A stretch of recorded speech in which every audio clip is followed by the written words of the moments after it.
on a whole nother level. Girl, he only fucked you over cause you let him. Girl, I guess he didn't know any better. Girl, that man didn't show me ever. Do all I can just to show you you're special. Certain it's your love that holds me together. Halo semuanya, aku sekarang bakal ngejelasin tentang Cempro. Nah, buat kalian yang nggak tahu Cempro itu buku tentang apa, Cempro itu adalah buku tentang kimia. Sama kayak video Piwiki kemarin, aku nggak ngejelasin satu buku, tapi aku akan jelasin ke poin-poinnya aja atau highlightsnya aja. Nah, aku udah ngejelasin tentang Piwiki di video sebelumnya. Kalau kalian belum nonton, nanti aku akan taruh di sini. Kalian bisa lihat di situ videonya. So, langsung aja kita mulai ke videonya. Sama kayak video Piwiki sebelumnya, buku Cempro ini juga adalah buku edisi 2020 yang ada di semester 2 karena buku yang semester 1 ketinggalan di Bandung. Aku mau ngasih tau ke kalian, ini buku Cempro. Buku Cempro tuh kayak gini packagingnya.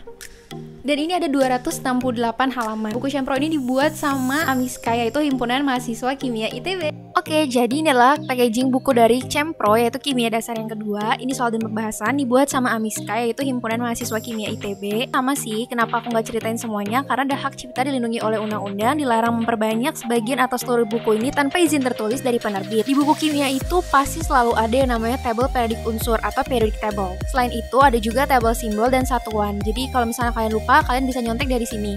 Oke, ini daftar isinya. Maaf banget kalau misalnya banyak coretan karena kemarin kan lagi buat nandain kuis.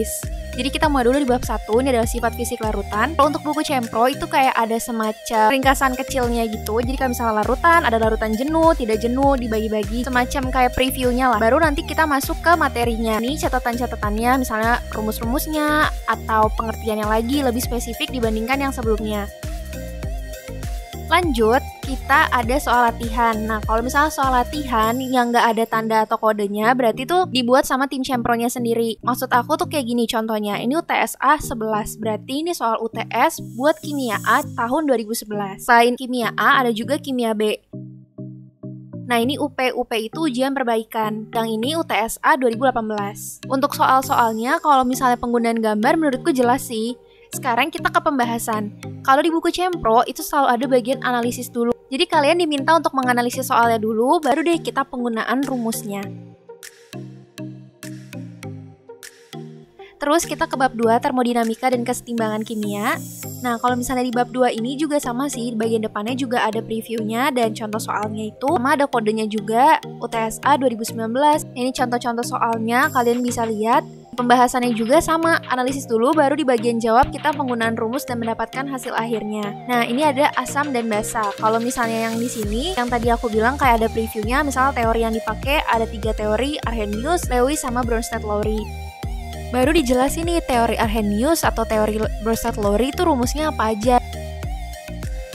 Misalnya di sini, ini bagian titrasi, banyak bagan-bagannya. Di buku Cempro beda sama buku Piwiki. Kalau Piwiki kan ada simbol yang menandakan soal ini susah atau enggak. Kalau di buku Cempro itu nggak ada, jadi cuma dikasih kode UTS-nya aja.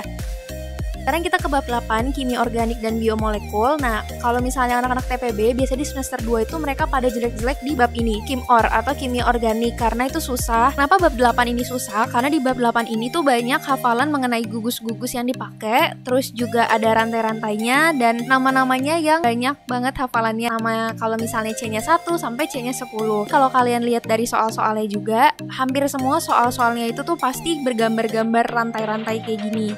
Jadi aku banyak banget coretan di sini karena menurutku ini salah satu bab yang susah. Sampai ke akhir-akhir juga masih sama sih. Kalau di pembahasan ada analisisnya dulu, terus habis itu baru kita jawab, dan paling terakhirnya seperti buku pada umumnya ada daftar pustaka. Setelah daftar pustakanya ada foto-foto tim dari Cempro 2019-2020. Waktu aku beli buku Cempro ini harganya itu 40.000 kalau kita pesannya PO, tapi kalau misalnya OTS itu harganya 43.000. Kalau kalian pesan buku di Cempro biasanya kan ada paket-paket yang pernah aku jelasin waktu di TPB semester 1.